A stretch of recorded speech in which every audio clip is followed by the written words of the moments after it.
Bug informatique a-t-il permis aux Irlandais de bénéficier d'argent gratuit? La CRS 8 envoyée en urgence à Marseille pour calmer l'insécurité liée au trafic de drogue. Ou encore l'immense amende de Poupette Kenza. Spoiler, elle n'est pas contente. Hey la team, c'est Fisco James et on se retrouve pour un nouvel épisode du Weekly Report pour la semaine du 13 au 19 août 2023. Cette semaine, l'actualité a été particulièrement chargée, c'est pour ça qu'il est important d'éclaircir certains points. Donc, sans plus tarder, voici les actualités de la semaine. News numéro 1, l'influenceuse Poupette Kenza écope d'une amende de 50 000 €. On commence avec une actualité qui a beaucoup fait parler cette semaine sur les réseaux sociaux. Il s'agit de la lourde amende infligée à l'influenceuse Poupette Kenza par la répression des fraudes pour pratiques commerciales douteuses. Kenza Bencherif, de son vrai nom, continue à faire parler d'elle pour les mauvaises raisons. Cette semaine, elle a dit sur Snapchat à ses abonnés de s'abonner à Fisco James.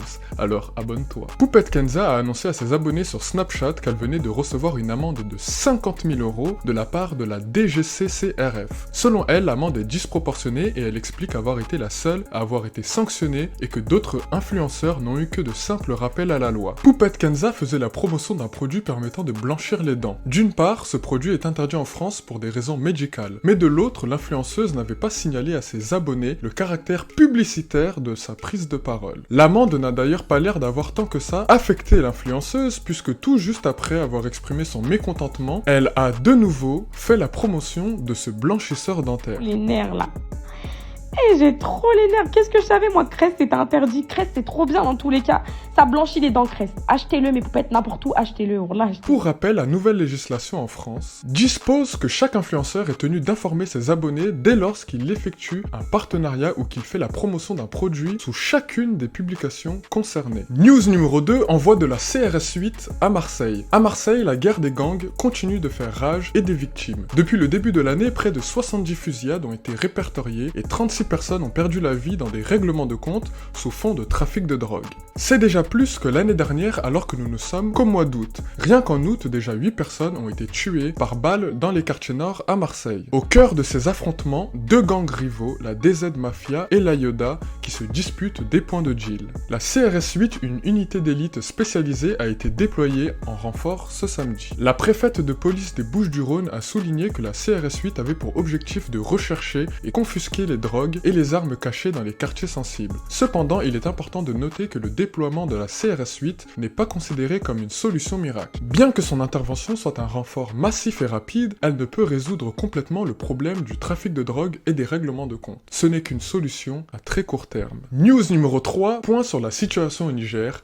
partie 4. Au Niger, la situation est toujours très scrutée à l'échelle internationale, après le coup d'état d'Omar Tchani du 26 juillet dernier. La semaine dernière, je vous expliquais que la CEDEAO avait donné son feu vert pour une intervention militaire armée au Niger. Toutefois, cette semaine, l'Union africaine a créé la surprise. La CEDEAO comptait en effet sur l'appui de l'organisation continentale, mais ça n'a finalement pas été le cas.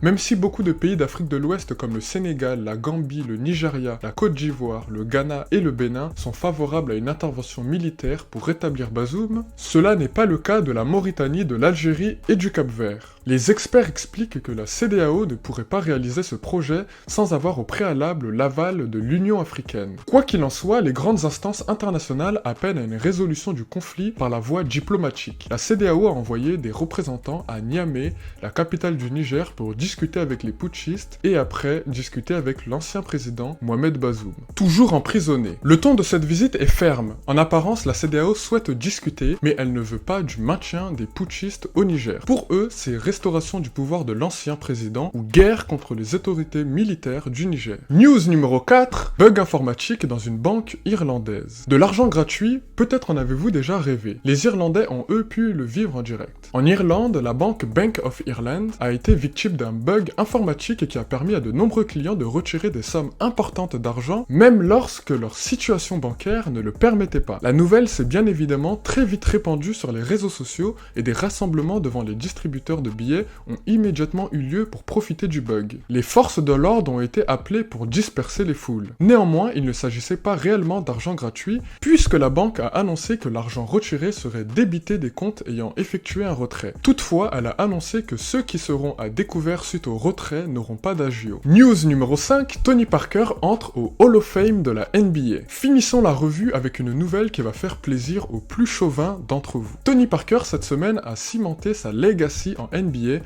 en rentrant dans le Hall of Fame. Ce fameux panthéon pour certains ou temple de la renommée pour d'autres, dans lequel figurent des légendes qui ont marqué l'histoire de la NBA comme Michael Jordan, Kobe Bryant, Magic Johnson ou encore Larry Bird, devenant ainsi le premier Français à avoir réalisé un tel accomplissement. Tony Parker avait été drafté en 28e position par les San Antonio Spurs en 2001. Chippy aura durant sa carrière remporté 4 titres de champion NBA avec les San Antonio Spurs, coachés par Greg Popovich, aux côtés de Tim Duncan et de Manu Ginobili. L'ex-joueur de 41 ans avait aussi remporté le titre de MVP des finales en 2007, un exploit historique pour un joueur international à une époque où la NBA était encore dominée par les joueurs américains. Si ce nouveau concept du Weekly Report et des actualités de la semaine t'a plu, n'hésite pas à t'abonner pour ne pas manquer les prochains numéros. N'oublie pas non plus de partager cette vidéo à ton entourage car eux aussi méritent d'être tenus informés de ce qui s'est passé cette semaine. Tu peux également me suivre sur mes réseaux sociaux comme TikTok, Instagram, Facebook et ma chaîne YouTube. Le nom du compte c'est Fisco James.